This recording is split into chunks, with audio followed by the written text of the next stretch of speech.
Hi, we're back for one of our coffee chats, aren't we? And we have just had a lovely, lovely chat with Charlie Ward, which will be on both our Rumble channels. In fact, we'll do an intro video for that at the end, Brice.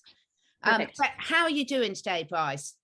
I'm good. It was wonderful to start my morning off with you and Charlie. I always find, well, you obviously are one of my besties, but Charlie's always just such a bundle of sunshine and just always so positive. That's one thing I really respect about Charlie is how, regardless of what's going on, he's always maintained such a positive, stable perspective of what's happening. And so it's always nice to chit chat with him. And he's just off camera too. He's the same off camera as he is on, right, Catherine? He's just so lovely and so transparent, and just like you really feel like you're just chatting with a friend, you know. And that's the beautiful thing about this community. So it was amazing to start my morning off with the two of you.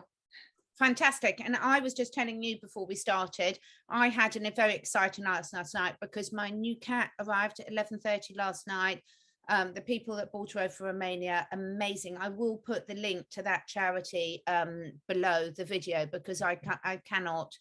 They're really well done. They really, really care about the animals. They do such a great job. So I had an exciting night with my new baby. She's adorable, Mitzi. So you will be seeing lots more of her soon, but she's settling in really well.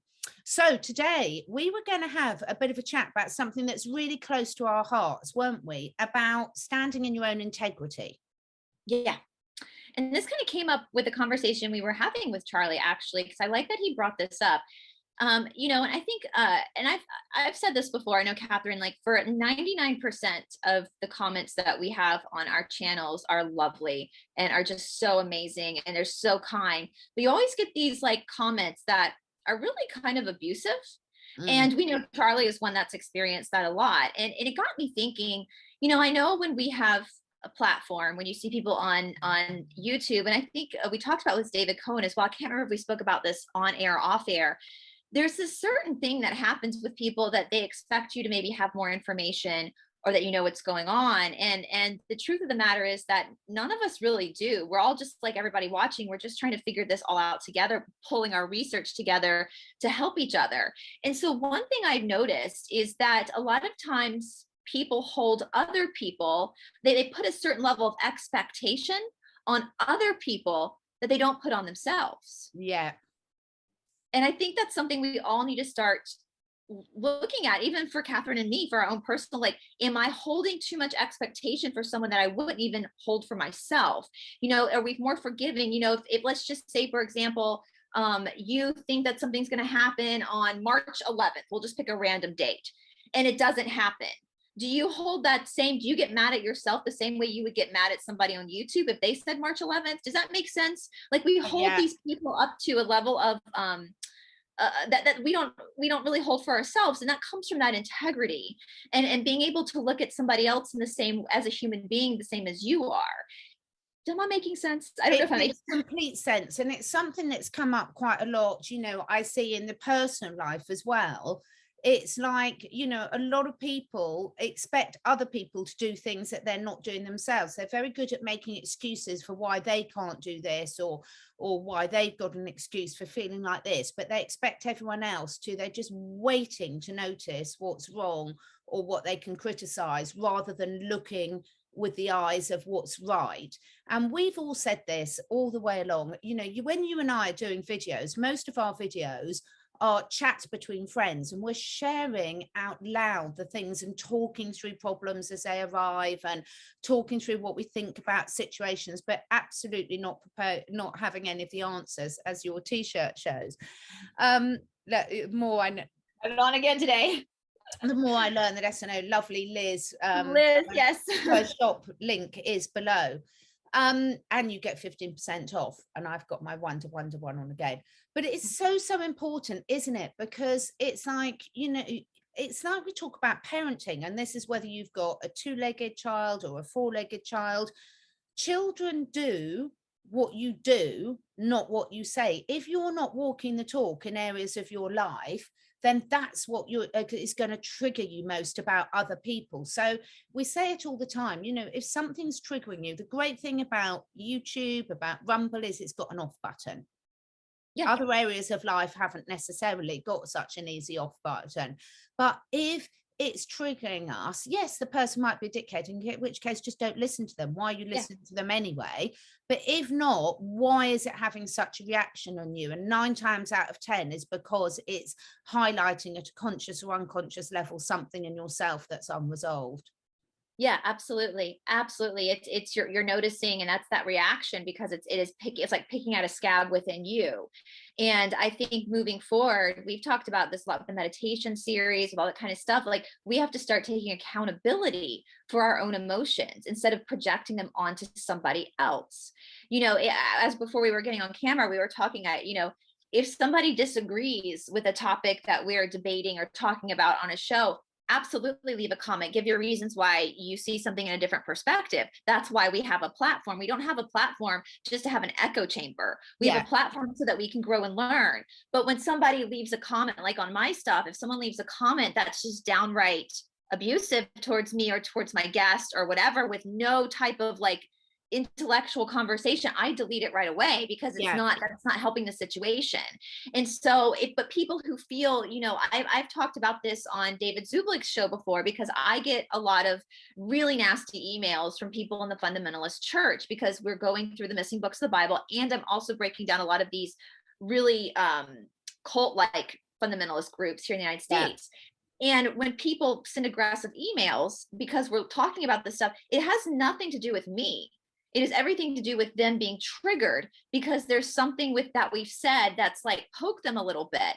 And that triggering is not for me to have to deal with, or David. It's for them to then look inside themselves. And sometimes we react nasty because of fear, because we're afraid what the other person is saying might be right and that we might be wrong. And so that fear of that ego, we talked last week about the ego, comes up and comes out.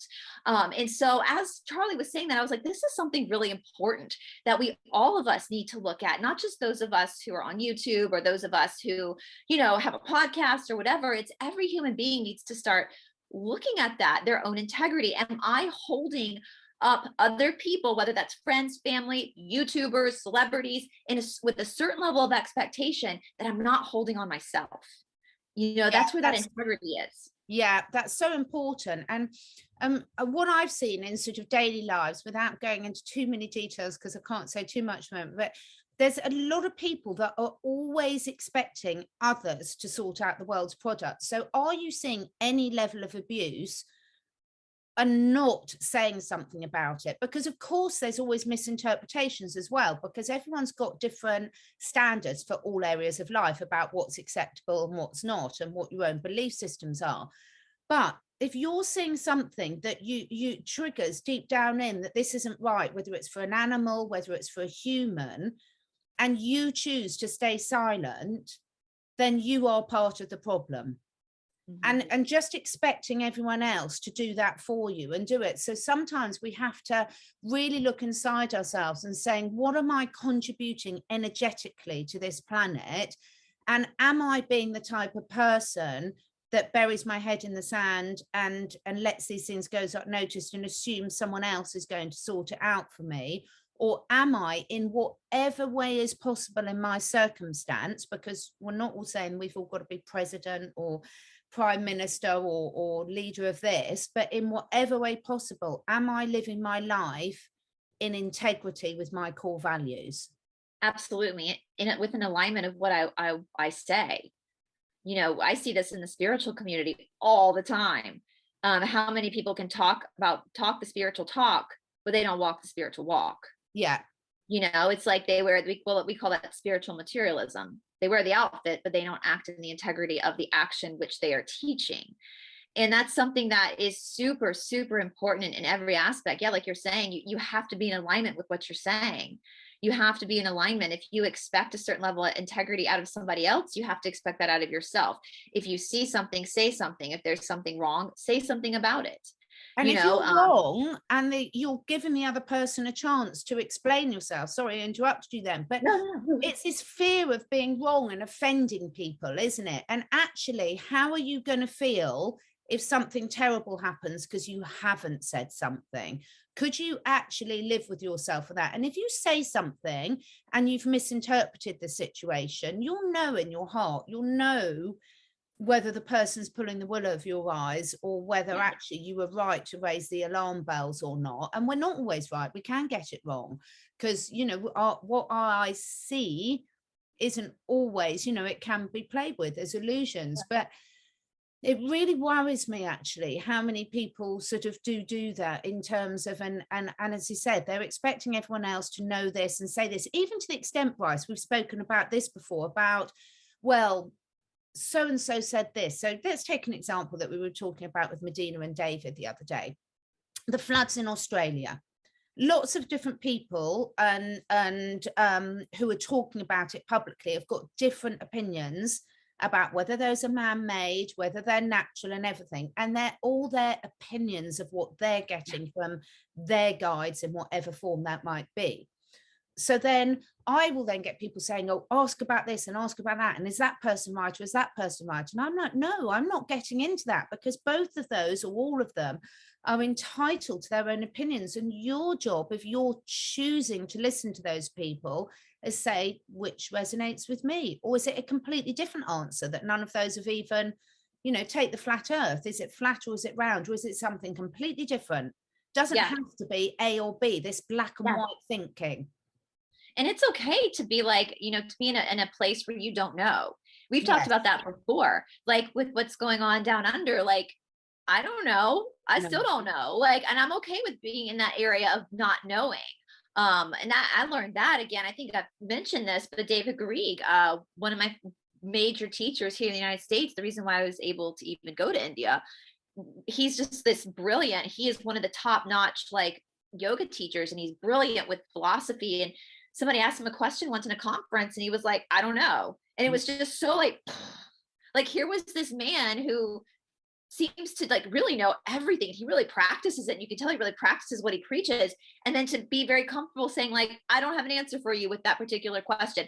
That was so inspiring to me, to be able to say like, it's cool not to know. Like, it's fine. Like, you don't have to have an answer for something. You can wait a little bit. You know, it's okay to be in that area of not having an opinion yet, or having your opinion change. That's okay. That's too. A really important one. I mean, I have lost count of the times where I've got new knowledge or new information or a new feeling, and I've completely changed my opinion on things, you know. Yes. And that's okay. And so therefore, when you're watching somebody else or talking to somebody else, have that same level of compassion and understanding with them too. That you, just because somebody has a different opinion than you, or somebody else that you admire, doesn't mean you have to hate that person or leave them like an abusive comment. You just understand that there's a different perspective. You can still like that person. I mean, hell, not you're going to find no one in life that has the exact same opinion on you on everything. Exactly. Most of the people you're closest to in your life have differing opinions on things, and you still love them and you still respect them. And so I think we need to understand too, and we've talked about this before, Catherine, when I was a kid, and I've said this, and I'll say this till I'm blue in the face, I feel like my generation, I was born in 1983, my generation was the very last generation to have a proper childhood. It was right before the internet. It was right, like really on the cusp of the internet, the cusp of cell phones. We still had to go to the library and pull books down to do research. And we were forced to do debate classes in high school, not even going into like in high school. And we were given the side, like we didn't pick the side. They gave us the side that and the whole point of that debate was to learn, different perspectives, critical thinking skills. It's so important. And I'm loving, you know, it's so interesting. It's so often if I'm having conversation with people assume, just because I'm not being really rude and saying, no, you're wrong. Well, one, I don't know they're wrong, because who's to say that my opinion is no more valid than their opinion, and no less valid.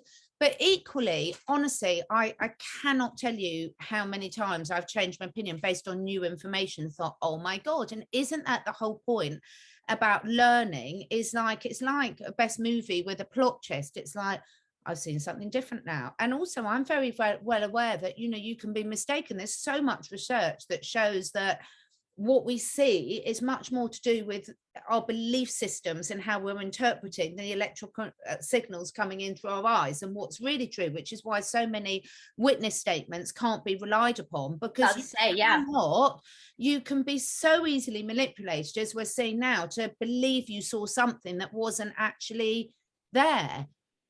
I was about to say that I love watching true crime stuff and watching these detectives, like listening to the investigations, and it never fails. They multiple different cases. They'll say you'll have a crime take place. You'll have 20 witnesses there to witness it, and all 20 people are going to have a different story. Yeah, and they're doing it from the best place, and most of them, unless they're the murderer, are genuinely saying what they think they saw, but what they think they saw and what they actually saw is so affected by our emotions, by our subconscious belief systems, by how good your eyesight is, by how good your hearing is, and everything.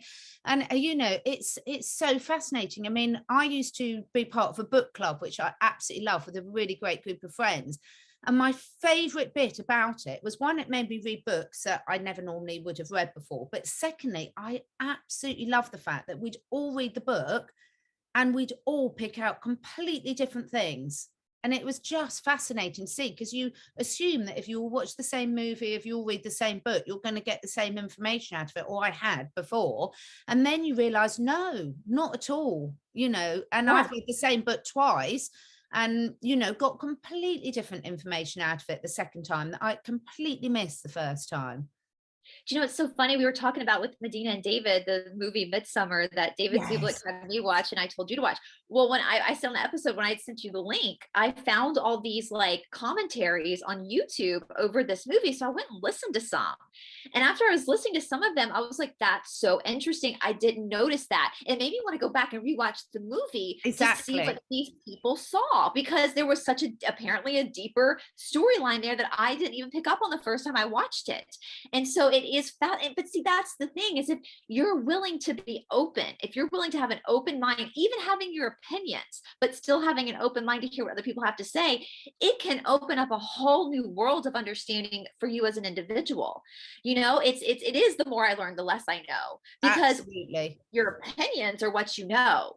But then when you learn more about other people's perspectives, you see a whole different reality. And you're right. Like, again, I'll tell you something. I'm now like blown my mind. Like, I studying the biblical Mary Magdalene and Joshua, and knowing that the geography is off, knowing that their story is wrong. If you had asked me a year ago if I would believe right now that Mary Magdalene nor Joshua were of Jewish descent, I would have told you were crazy. But now with my research, Mary Magdalene was Greek, Joshua was Egyptian. Like, now it's like this whole, you know, we all have these different perceptions, but then if we allow ourselves to actually read different things, and it just, this whole world opens up to you. And again, it doesn't mean that you're a bad person because what you believed a year ago or last week is not what you believe now. It just means you're an evolving person, and that's what we all came here to be, is evolve. And exactly. And even evolution, we talked about that with David and Medina. You know, even that is a controversy, because we think it has to mean this, but it means so many different things. It's so much bigger than that. And I love the fact of that, because, you know, what we also, I think, comes up for me a lot is when we're talking about this, we're saying this is the way we see things without any expectation that others should agree with us. And I think that's a really important point, because so many people think if you're talking about something, you're trying to ram your opinion down their throat, but we're just having a conversation and saying that's the way we see things. And it makes me laugh when people say, well, so-and-so said this and therefore it's true. And I'm like, well, that might be your truth, but it doesn't have to be my truth. And that is absolutely fine. What I want to say too, with people like, you know, so-and-so said this, and we see that a lot, but what do you think?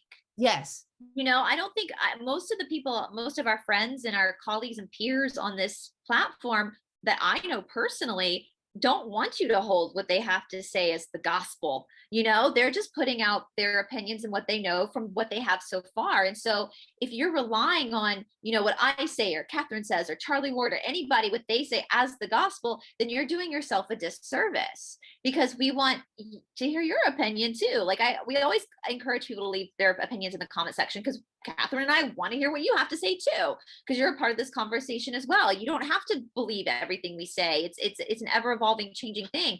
So I would say for people that are hanging on to what somebody else says, first of all, that other person you're listening to is also a human being like you, and therefore is susceptible to making mistakes, is susceptible to having their own perception, their own eyes on something. So listen to what that person says. If it resonates with you, it does. If it doesn't, it doesn't.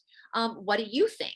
You and know, constructive comments on that, because sorry to interrupt, but one of the most interesting, which is a polite way of saying it, experiences we have is when we speak to certain people and then suddenly you get a barrage of, I've lost all respect for you because I can't believe that you're speaking to this person.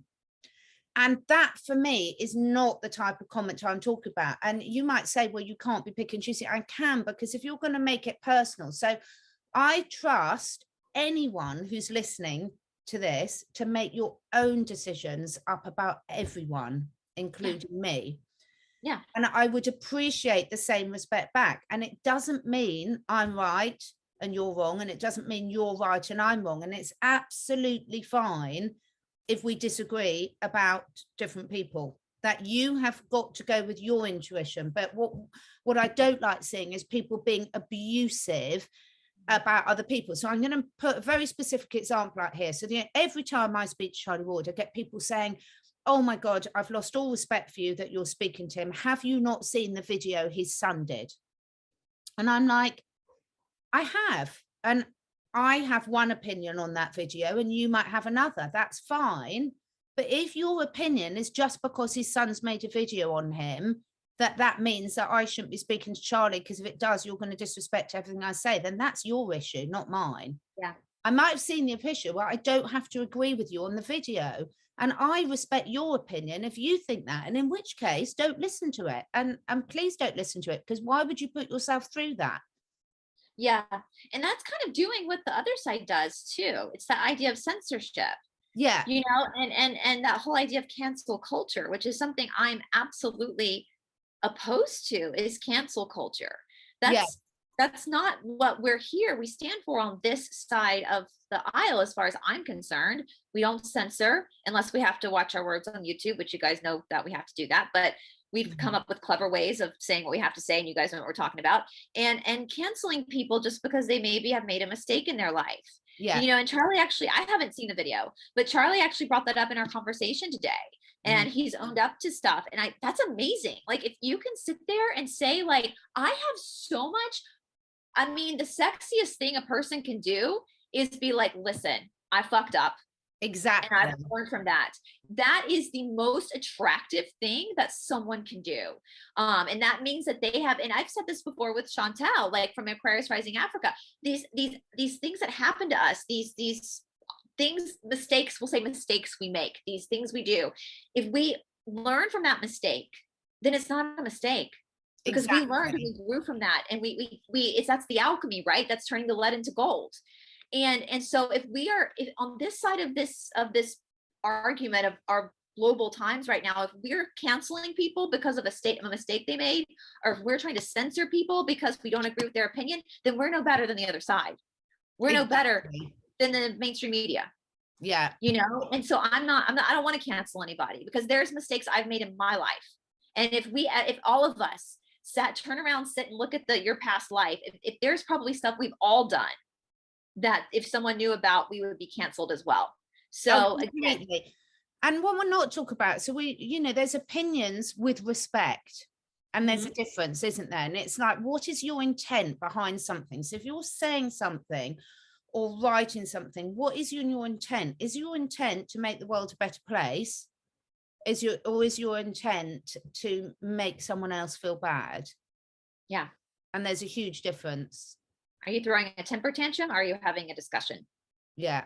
And if you are having a temper tantrum, which I do frequently, admit it. admit it and say sorry, you know. Yeah. And that's another good lesson as well. But there's so much we're all learning on this journey, isn't it? It's just fantastic, because we are all learning so much, and it's sort of everyone who's going through this, everyone who's taking the time to question everything and listen to different people and listen to themselves, and looking at different sources of information than they might have before, and resonating with some and not resonating with others. That is part of life's journey, isn't it? Absolutely. Absolutely. And I will say too, we talked about the lionizing. Like, I know none of us on this platform want to be lionized. I don't want to be lionized. Like, I'm not a celebrity. I'm just like everybody else. And so I think when we stop the lionizing, we will stop putting that level of expectation on people that we don't put on ourselves. And so, yeah. And when I think a lot of the other thing is, I mean, we've said it a lot, and it's nothing to do, we talk about having a channel and things like that, but the important thing for me is find people that you can have fascinating, open, non-judgmental conversations with, because it's so healing on every level, isn't it? And the reason we quite often say, well, start your own channel or something, it doesn't have to be a channel, you don't have to press record, but we have so many people don't have at the moment people in their immediate family or community where they can have these conversations with, and that can be really, really hard for people, can't it? They can't get their expression. Yes. And I think that's why a lot of us started channels, to be honest with you, because I've said this, I mean, if it wasn't for my channel, I wouldn't know you, Catherine. I wouldn't know all these people that are now my best friends, you know, because we literally, Catherine and I talk all day. You know, they're like, we literally text all day. And there's Stephanie and I text all day. There's multiple people that we talk to all day that we all do shows together.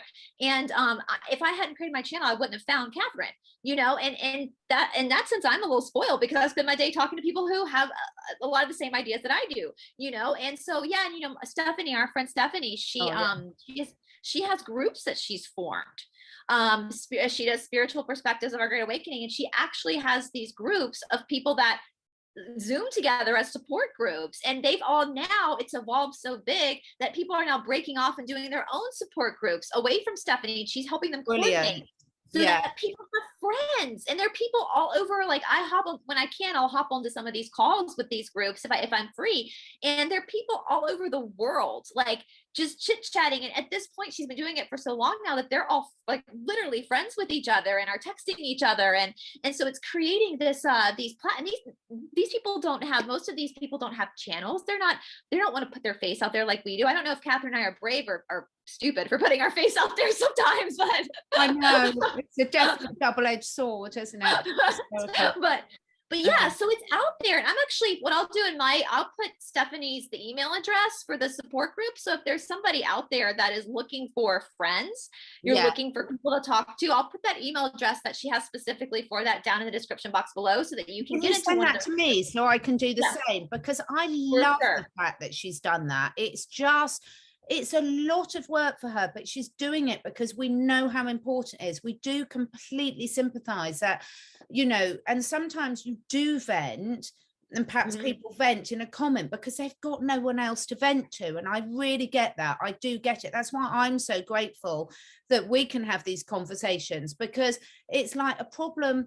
I know a problem shared is a problem halved, or you can say a problem shared is a problem transferred, but it's not like that. If your intent is not to dump your shit on someone else, but to talk out loud and open up your perspective of the world and how you view things, because I will look at a situation from my level of consciousness, and then Brice or David or Shanti or someone will come in and they'll say, oh, but you haven't looked at it from this one, and what about this one? And I was like, oh my God, no, I didn't even know to look from that direction.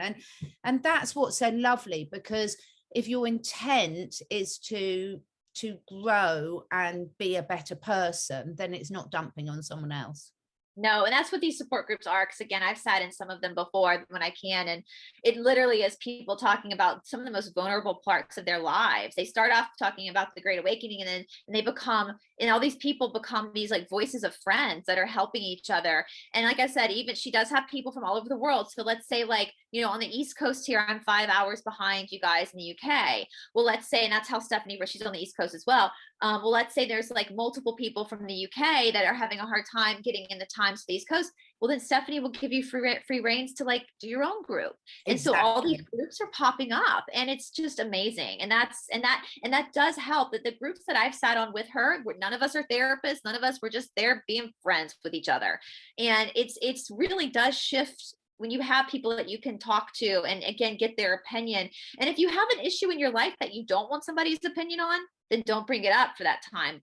Keep it with you for a moment before you're ready to be vulnerable to other people's perspective, you know? So yeah, so I will put that email address down below. And I'll also put a link to her channel down below too, since we brought her up. So yeah, it's really good. I love the work she's doing, and I'm just loving all these people stepping forward and doing something in whatever way. And it doesn't have to be anything big. You know, I've got the most gorgeous neighbor who after the storms has just gone around clearing up after everything, clearing the pathways, making them safe, tape up the ones that aren't safe. And no one asked him to do it. He's just as busy as the rest of us, but that's his thing because that's how he can contribute. And it's so, so important to our community. So everyone's got something that they can communicate, can contribute, and all of them are just as important as all the other bits. It doesn't have to be something dramatic. It doesn't have to be something big, but it's so brilliant. So shout out to Richard. You're an absolute star. Well, it's funny you brought that up because we talked about the starfish story, which I'll say again after this. You said that when my parents got divorced. Now we live in the area where we get a lot of tornadoes. We were used to tornadoes here in Georgia, and there was one day that we had a tornado, and a tree had blown up over our house and knocked the roof off of our porch in the back, the house I grew up in. And because my dad wasn't around and my mother didn't know what to do, well, that morning after the tornado, she went outside and all the men in the neighborhood were already out there in our yard with chainsaws getting for my mom, because they knew my mom was a single. It makes me emotional even to this day. They knew my mom was a single mom at that time, and you know, women in the South aren't at that point weren't really raised to know how to, that's a man's job, you know, to do that kind of stuff. And so they stepped in, and without even, they were all out there with their chainsaws moving the tree for my mom so that they could get the roof off of the backyard and kind of help her get it set, because you know, no one asked them to, that's the beauty of humanity. It's like it doesn't have to be a grandiose effort that you're doing. I was telling Catherine, growing up down here, we always were told the story of the starfish. And after this huge hurricane came through and all these starfish were thrown onto the shore from the ocean, there was a man walking down the beach, picking up one starfish after the other, throwing it back in the ocean. Another man walked up and said, "What are you doing, dude? Like, you're wasting your time. You're not going to be able to save all these starfish." And he picks up another starfish and throws it in. He goes, "Well, I just saved that one." Exactly. And that's all it takes, is just the one. That's why you and I, you know, we've got dogs from Romania and India, and it's like, every life matters. I know you're not allowed to say that phrase anymore, but it's so, so true. And if you're the one that needs that help, you can't, everyone can't sort out every problem in the world, but you can sort out the problems that you've got awareness of and that you've got some skill to do it. And it's just such a wonderful, when you see people doing that, it just really restores your faith in everything, and it makes you think, I know everything's going to be okay. Yeah, absolutely. Oh, I love our chats. I love our coffee chats. I hope if anyone listens, it's helpful. And if it's not, that's absolutely fine if it's not for you either. But I really hope everyone's having a really magical day, and that they've got someone in their lives that they can have these chats with. I just had an idea. When all this is over and we're able to travel again, I think we should go on a tour of coffee chats and invite anybody that town to like meet us at a coffee store and just have a chit chat and just go around to different towns. Like, hey, there's so many names and things that crop up, and sort of saying, I hope I meet each day. And it was really funny because before this started, I'm not a naturally huggy person. I hug a lot of animals, but I'm not a naturally hugger person until I know them.